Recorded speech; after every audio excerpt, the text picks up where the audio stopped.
સુરત પોલીસના કંટ્રોલ રૂમને અલગ અલગ સ્કૂલોને બોમ્બથી ઉડાડવાની ધમકી આપવામાં આવી હતી, જેને લઈને સુરતની ઉમરા પોલીસ સાથે એસઓજી પોલીસ તાત્કાલિક ઘટના સ્થળે પહોંચી છે અને તપાસનો ધમધમાટ શરૂ કર્યો છે। ખાસ કરીને આ ધમકી મેલ દ્વારા આપવામાં આવી હતી। શાળાઓ હોવાને લઈને તાત્કાલિક શાળાઓને ખાલી કરવામાં આવી છે। આપણી સાથે એસઓજીના ડીસીપી રાજદીપ નકુમ છે, આપણે સીધા એમની સાથે વાત કરીએ। શું કહેશે તપાસ?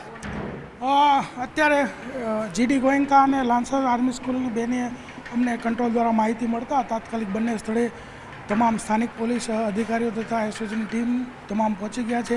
શાંતિથી બાળકોને કોઈ ભગદોડ ન થાય ને એ રીતે એનું ઇવેક્યુએશન ચાલુ છે। અત્યારે પ્રાયોરિટી એ છે કે શાંતિથી એના જે સ્કૂલના બિલ્ડિંગ છે ખાલી થઈ જાય અને અમારી બીડીએસની ટીમોનું ચેકિંગ ચાલુ થઈ ગયું છે અને ત્યારબાદ આખું સંપૂર્ણ ચેકિંગને બાદ આપણે જાણ કરવામાં આવશે।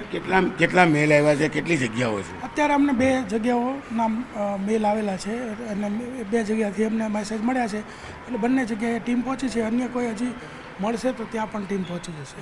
બિલકુલ જે પ્રકારે જોઈ શકાય, અધિકારીએ કીધું એમ તમામ જગ્યા પર તપાસ શરૂ કરવામાં આવી છે અને જે પ્રકારે કહી શકાય કે આ સ્કૂલો છે, સ્કૂલોમાં બાળકો મોટી સંખ્યામાં થાય, જેને લઈને બાળકો અને શિક્ષકોને તાત્કાલિક સ્કૂલમાંથી બહાર કાઢી નાખવામાં આવે છે અને બોમ્બ સ્ક્વોડની મદદ લેવામાં આવી છે। દ્રશ્ય સીધા જોઈ શકાય છે કે પોલીસના જવાનો છે તે પોલીસના જવાનો દ્વારા તપાસ કરવામાં આવી રહી છે। જે પ્રકારે કહી શકાય કે તમામ જગ્યા પર અધિકારીઓ તૈનાત છે અને એક જગ્યા, નાનામાં નાની જગ્યા તપાસ કરવામાં આવી રહી છે।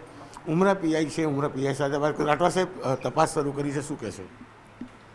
જે હાલમાં જે પ્રમાણે જે બોમ્બ થ્રેટ મેસેજ મળ્યો છે એ બાબતે સિનિયર અધિકારીની સૂચના મુજબ હાલ તપાસ કાર્યવાહી ચાલુ છે અને અહીંયા તમામ જે એસઓજી છે, સાયબર ક્રાઇમ છે અને ઝોન છે, તમામ જે ટીમ છે એ અત્યારે કાર્યરત છે અને આ બાબતે તપાસ ચાલી રહી છે।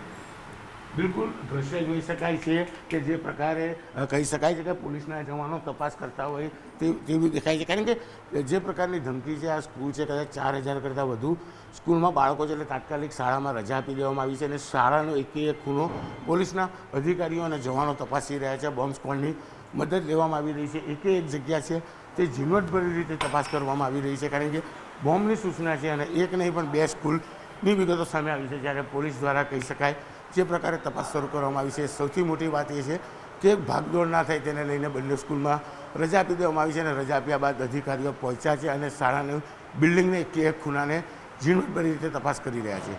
કેમેરામેન જીગર ગોવલ સાથે કીર્તેશ પટેલ, ન્યૂઝ 18 ગુજરાતી, સુરત।